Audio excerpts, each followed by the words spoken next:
साथियों नमस्कार, स्वागत है आप सभी का एक बार फिर आपके अपने YouTube चैनल ऑनलाइन ITM मंत्रा में। आज की इस वीडियो में हम वर्कशॉप कैलकुलेशन एंड साइंस जो कि सेकंड ईयर के बच्चों के लिए है, मॉड्यूल 5 जिसका नाम इलास्टिसिटी है, उसके नेक्स्ट क्वेश्चन करेंगे। हम इसके 18 क्वेश्चन कंप्लीट कर चुके थे पिछली वीडियो में। अभी हम 18 से आगे के जो क्वेश्चन है 29 क्वेश्चन तक वो करेंगे कंप्लीट आज की वीडियो में। तो वीडियो को अंत तक जरूर देखें क्योंकि हम सभी क्वेश्चन पूरी डिटेल में आपको समझाएंगे, जिससे आपको क्वेश्चन को रटने की जरूरत नहीं पड़ेगी और आपके माइंड में ये फिट हो जाएगा और आप इसको कभी नहीं भूलोगे। तो इससे पहले के जो मॉड्यूल है, 4 मॉड्यूल और इस इलास्टिसिटी का पहला पार्ट, जिस बच्चे ने वो वीडियो नहीं देखी है वो वीडियो भी देख ले, कंप्लीट कर ले, तब इस मॉड्यूल पे आए। क्योंकि जो हमने सीरीज चला रखी है ये निम्मी पैटर्न पे है। निम्मी आपको पता है कि निम्मी ने 250 क्वेश्चनों की एक सीरीज दे रखी है जो सेट करता पेपर निम्मी। तो वो जब क्वेश्चन आते हैं लगभग इनमें से ही मिलते हैं। अभी तक के जितने एग्जाम हुए CBT एग्जाम सारे क्वेश्चन इन 250 क्वेश्चनों में से ही आए हैं। तो मुझे उम्मीद है आगे भी इन्हीं में से आएंगे और ये क्वेश्चन हम सभी 250 के 250 बहुत अच्छे से करेंगे ताकि आप एग्जाम में ज़्यादा से ज़्यादा नंबर ले सको। तो शुरू करते हैं आज का मॉड्यूल नंबर 5, जिसका एक पार्ट पहले हम बना चुके हैं 18 क्वेश्चन का। अब 19 क्वेश्चन से स्टार्ट करते हैं। तो आइए शुरू करते हैं। 19th क्वेश्चन है, What is the ratio of shear stress to shear strain? shear stress upon shear strain के रेशियो को हम क्या कहते हैं? ऑप्शन है modulus of elasticity, modulus of rigidity, bulk modulus या यील्ड पॉइंट। तो यील्ड पॉइंट पिछली वीडियो में पता है ये नहीं हो सकता, यील्ड पॉइंट तो कुछ और होता है। बल्क मॉडुलस हमारा वॉल्यूमेट्रिक स्ट्रेस अपॉन स्ट्रेन होता है, तो ये भी ऑप्शन में नहीं है। तो shear stress upon shear strain हमारा होता है मॉडुलस ऑफ रिजिडिटी, दृढ़ता मापांक। ये आपको याद रखना। नेक्स्ट क्वेश्चन है, what is the ratio between stress and strain? Stress upon strain का जो रेशियो होता है उसको क्या कहते हैं? Yield point, factor of safety, young modulus या पॉइजन्स रेशियो? नहीं, यील्ड पॉइंट नहीं हो सकता। फैक्टर ऑफ सेफ्टी भी हम पढ़ चुके हैं पिछली वीडियो में, ये भी नहीं होगा। यंग मॉडुलस, यस, यंग जो मापांक है वो क्या होता है? स्ट्रेस अपॉन स्ट्रेन, उसको बोलते हैं हम यंग मॉडुलस। तो ये भी आपको याद रखना है। सिंपल स्ट्रेस अपॉन स्ट्रेन हो तो यंग मॉडुलस होगा। अगर volumetric stress upon volumetric strain है तो उसको हम बोलेंगे बल्क मॉडुलस, उसको क्या कहेंगे? बल्क। लेकिन यहाँ पे सिंपल स्ट्रेस अपॉन स्ट्रेन है तो इसको बोलेंगे यंग मॉडुलस। नेक्स्ट क्वेश्चन है 21st, Which force act on the crankshaft? कौन सा बल क्रैंकशाफ्ट पर कार्य करता है? shear stress, torsional stress, tensile stress या कंप्रेसिव स्ट्रेस?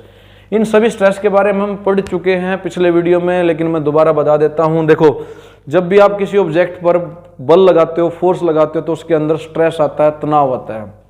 अगर आप बल लगाते हो इस प्रकार से, जैसे ये यहाँ P लगा, यहाँ भी P, फोर्स ऐसे लगा रहे हो, ये यहाँ से टूटने को कट जाएगा जैसे हमारे रिविट में होता है। तो उस तरह का फोर्स अगर लगाते हो और स्ट्रेस आता है उसको बोलते हैं shear स्ट्रेस। टेंसाइल स्ट्रेस, ये हमारा ऑब्जेक्ट है, आप इसको ऐसे खींचने की कोशिश करते हो P फोर्स लगाकर, तो उसकी वजह से जो स्ट्रेस आता है उसको बोलते हैं टेंसाइल स्ट्रेस। अगर इसकी डायरेक्शन कर देते हो आप उल्टी, इस डायरेक्शन में कंप्रेस करने की कोशिश करते हो, तो जो स्ट्रेस आता है उसको बोलते हैं कंप्रेसिव स्ट्रेस। लेकिन यहाँ बात कर रहे हैं क्रैंक शाफ्ट की। शाफ्ट हमारी ऐसे होती है, तो क्रैंक शाफ्ट से हम क्या करते हैं, जो हमारी पावर है एक जगह से दूसरी जगह पे ट्रांसमिट करते हैं। तो ट्रांसमिट करने में ऐसे ये शाफ्ट घूमेगी, ऐसे ऐसे लगाएगा, इसमें जो बल है ऐसे लगेगा। तो इसकी वजह से जो स्ट्रेस आएगा वो कौन सा आएगा? टॉर्जनल स्ट्रेस आएगा, क्योंकि बल भी हमारा क्या टॉर्जनल लोड है। तो उसकी वजह से जो स्ट्रेस आएगा वो क्या आएगा? टॉर्जनल स्ट्रेस आएगा। तो क्रैंक शाफ्ट पे जो जो स्ट्रेस लगता है वो कौन सा लगता है? Torsional stress. पूछा हमसे क्या गया? फोर्स है। अगर फोर्स की एग्जाम्पल होता है, यहाँ टॉर्जनल फोर्स लिखा होता, क्या लिखा होता?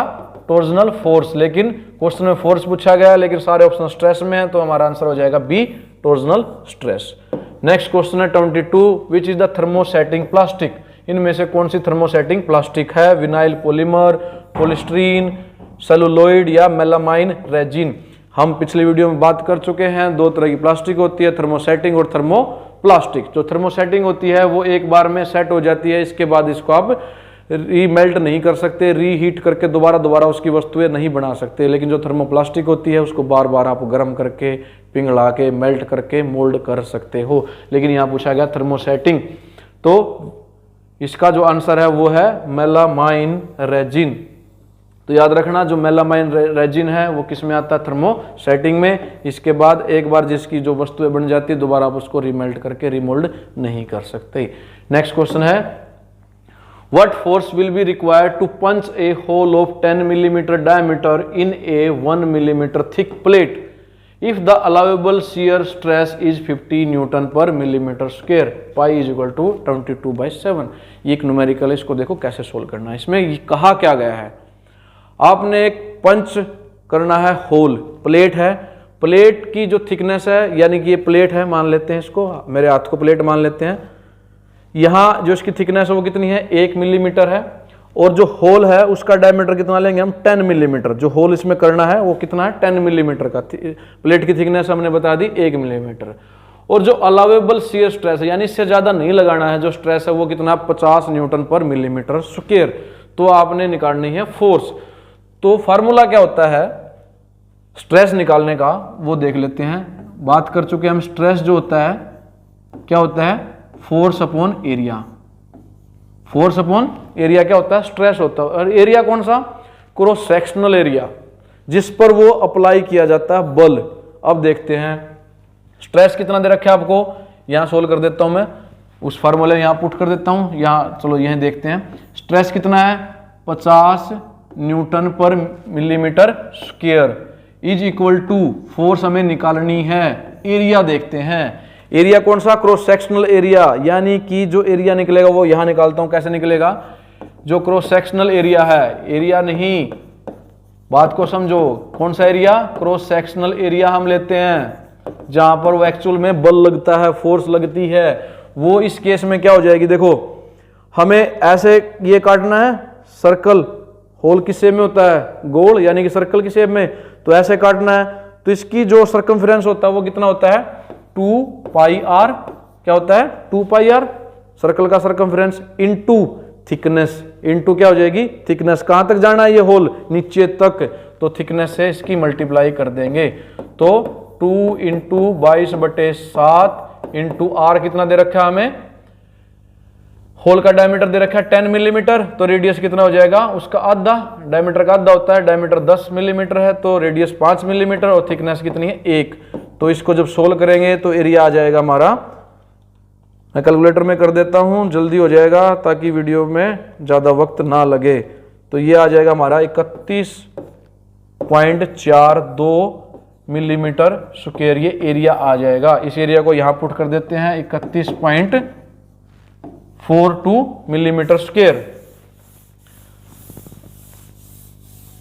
तो अब इस इक्वेशन को सोल्व करते हैं, हमें निकालना क्या फोर्स, तो 50 ये इधर है, ये 31.42 नीचे आएगा, तो इन दोनों क्या कर देंगे मल्टीप्लाई, तो फोर्स हमारी क्या हो जाएगी 50 गुणा 31.42। तो इसको जब गुणा करोगे आप तो क्या प्राप्त हो जाएगा आपको 1571.42 न्यूटन। फोर्स किस में होती है हमेशा न्यूटन में, क्योंकि यहां पर भी क्या दे रखा है न्यूटन पर मिलीमीटर स्क्वायर, तो न्यूटन बच जाएगा मिलीमीटर के स्क्वायर, जो यहां पर न्यूटन पर मिलीमीटर स्क्वायर था, आपने एरिया जो लिया वो भी किस में लिया मिलीमीटर स्क्वायर में, तो मिलीमीटर स्क्वायर से मिलीमीटर स्क्वायर कैंसिल, तो न्यूटन में बच जाएगी। तो ऑप्शन देख लेते हैं 1757 नहीं, 1575 नहीं, 1571.4, तो हमारा आंसर हो जाएगा सी। तो ये हमारी इतनी फोर्स एक्ट करेगी अगर हमें 1 मिलीमीटर का और 10 mm के डाया का होल पंच करना है, तो जिसमें हमारी जो अलाउेबल शियर स्ट्रेस है वो 50 न्यूटन पर मिलीमीटर रखनी है। तो ये क्वेश्चन हमें ऐसे सोल्व करना था। तो उम्मीद है आप लोगों को समझ में आया। अगर वीडियो पसंद आ रही होगी, अगर वीडियो पसंद आ रही तो प्लीज वीडियो को लाइक कर दे अभी। नेक्स्ट क्वेश्चन है what is the tensile stress if a square road of 10 millimetre side is tested for a tensile load of 100 kg। यदि 10 मिलीमीटर की एक वर्गाकार छड़ का परीक्षण 1000 किलोग्राम के तनाव लोड के लिए किया जाए तो तनाव प्रतिबल क्या होगा, आपको निकालना है टेंसाइल स्ट्रेस। तो आपको पता है स्ट्रेस का जो फार्मूला होता है वो क्या होता है लोड अपॉन एरिया, यानी force upon cross sectional area. यहाँ टेंसाइल स्ट्रेस पूछा गया तो यहाँ पर हम लेंगे टेंसाइल लोड, क्या लेंगे टेंसाइल लोड, और divided by cross sectional area. कौन सा एरिया, क्रॉस सेक्शनल एरिया। तो टेंसाइल लोड कितना हमारा 1000 किलो, लोड कितना है 1000 किलो। और एरिया, क्रॉस सेक्शनल एरिया लेना, क्रॉस सेक्शन कैसा है, स्क्वायर, उसने कहा वर्गाकार है, कैसा है, वर्गाकार है, तो वर्ग का जो एरिया होता है वो क्या होता है, साइड का स्क्वायर। तो साइड कितनी दी गई है, 10 mm की साइड, कितनी है, 10 mm, तो एरिया हो जाएगा 10 × 10, इसका स्क्वायर कर देंगे ना, 10 × 10, तो एक जीरो से एक जीरो कैंसिल, दूसरी जीरो से दूसरी जीरो कैंसिल, तो हमारे पास कितना बच जाएगा, क्या बच जाएगा, 10 kg, और डिवाइडेड बाय जो एरिया था वो किस में था, मिलीमीटर स्क्वायर में था, किस में था, मिलीमीटर स्क्वायर में। तो हमारा आंसर हो जाएगा 10 kg पर मिलीमीटर स्क्वायर। ऑप्शन में देख लेते हैं, 1 kg पर मिलीमीटर स्क्वायर नहीं, 10 kg पर मिलीमीटर स्क्वायर, हमारा बी आंसर इसका हो जाएगा।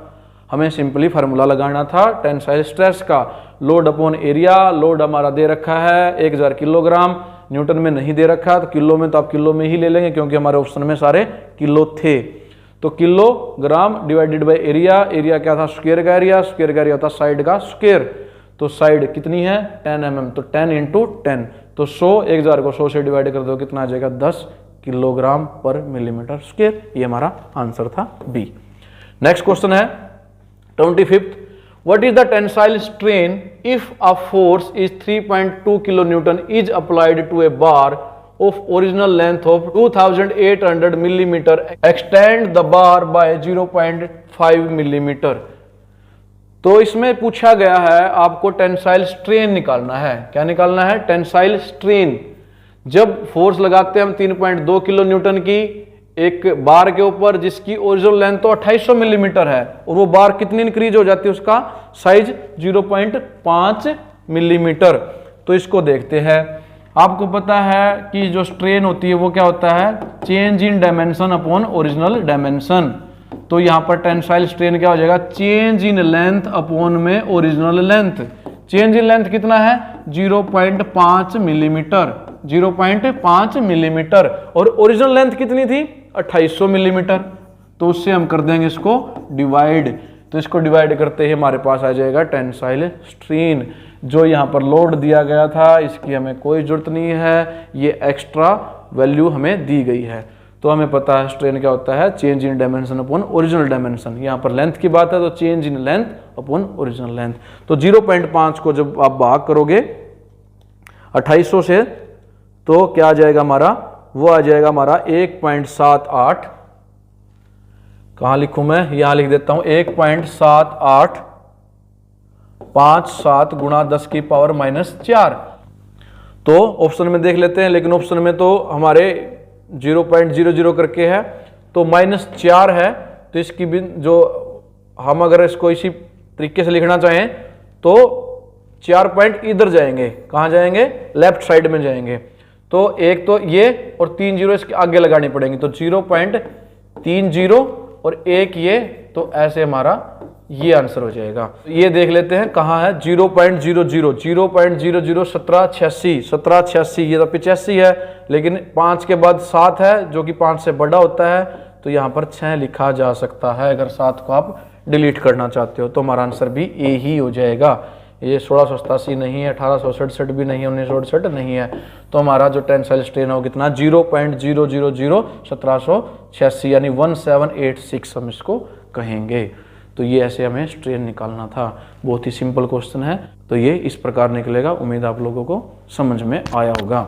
नेक्स्ट क्वेश्चन है 26th, how much strain is developed in a iron rod of 1 metre length get elongated by 1 centimetre if the force of 100 kg is applied at one end. इसमें भी क्या पूछा गया है, स्ट्रेन पूछा गया है। तो आपको पता है स्ट्रेन का फार्मूला क्या होता है बेटे, बताओ, आप ही बताओ। स्ट्रेन का फार्मूला कई बार हमने कर लिया है, क्या होता है, change in dimension upon original dimension. लेकिन यहां पर कौन सी डायमेंशन है, लेंथ की बात कर रहे हैं, तो change in length upon original length.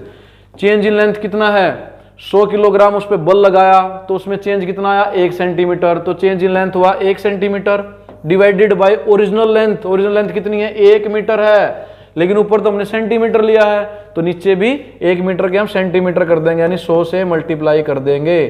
तो 1 मीटर में सेंटीमीटर कितने होते हैं, 100, तो 100 सेंटीमीटर, सेंटीमीटर सेंटीमीटर कैंसल, तो ये आ जाएगा 1/100, जिसको हम लिख सकते हैं 0.01। ये हमारा हो जाएगा आंसर। तो ऑप्शन में देख लेते हैं 0.1 नहीं, 0.01।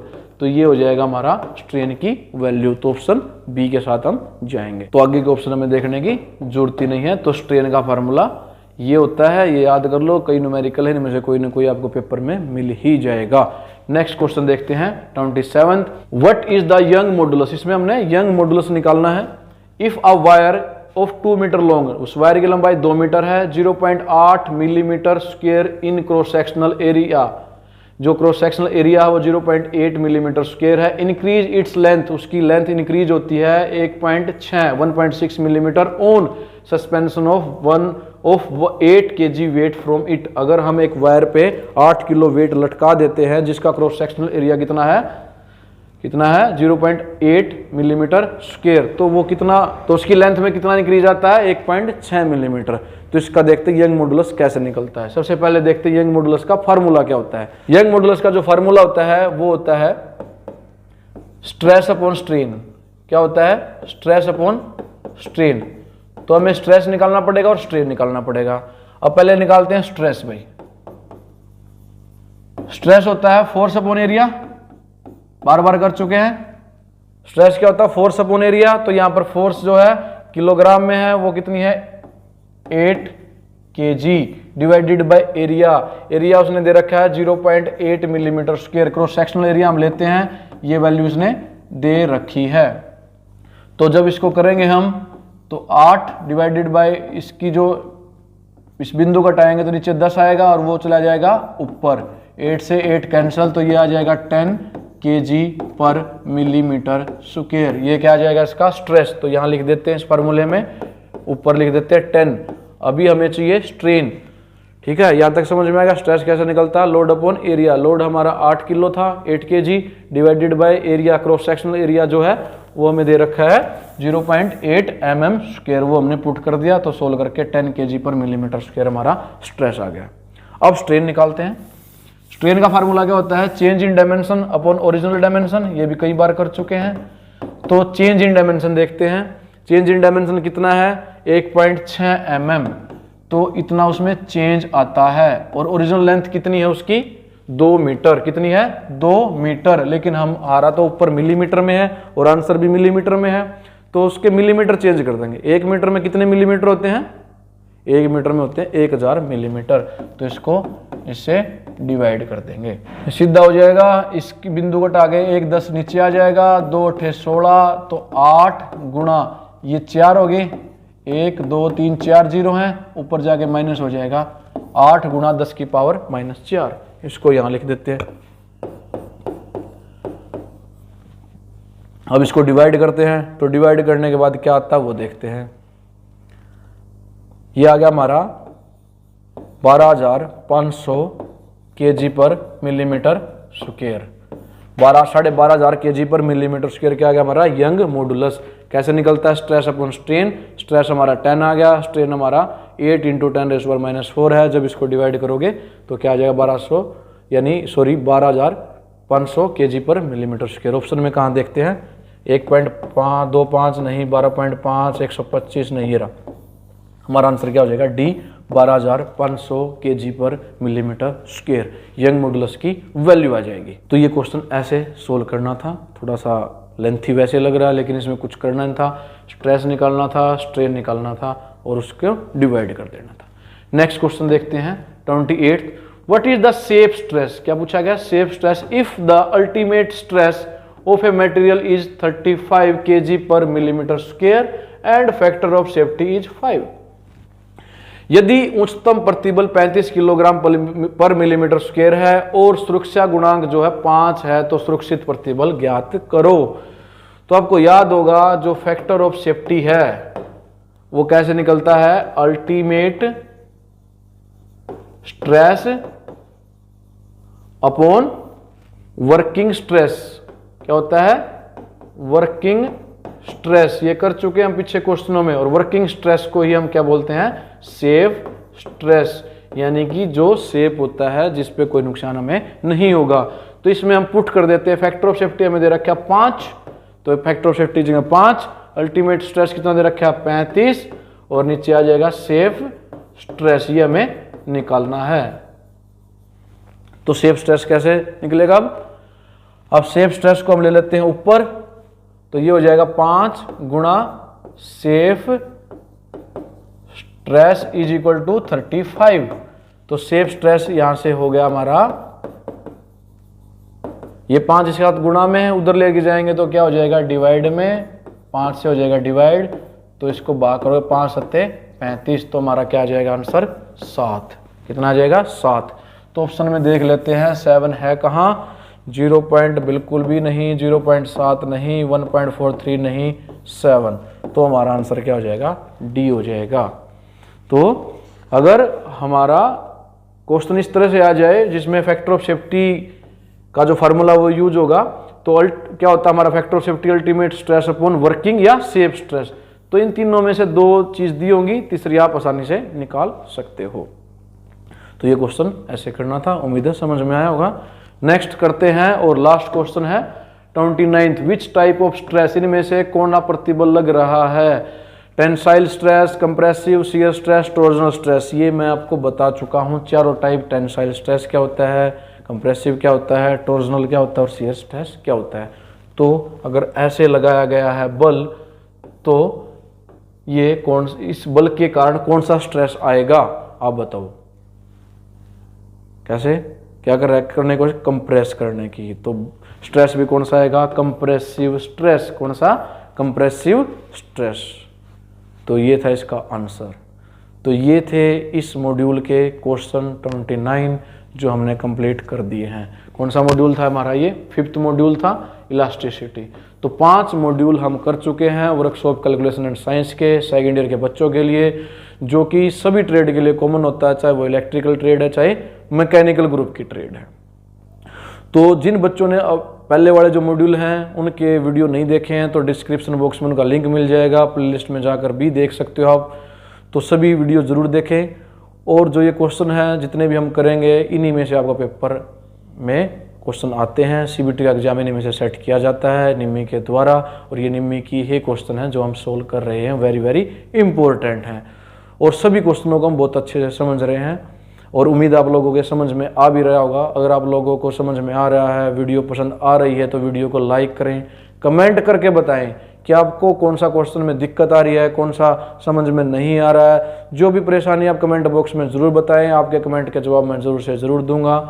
और जिस बच्चे ने अभी तक चैनल को सब्सक्राइब नहीं किया, चैनल को सब्सक्राइब भी कर ले, नोटिफिकेशन ऑन कर ले, ताकि उसको वीडियो समय से मिलती रहे। तो धन्यवाद साथियों आप सभी का वीडियो देखने के लिए। जल्दी मिलेंगे नेक्स्ट वीडियो में, और इसके जो अगला मॉड्यूल है वो कंप्लीट करेंगे, क्योंकि हमने पूरे 250 क्वेश्चन करने हैं इस सीरीज के, जिसको करके आप मैक्सिमम से मैक्सिमम नंबर लेके WCS में पास हो जाओ, मेरा ये मकसद है। थैंक यू, जय हिंद।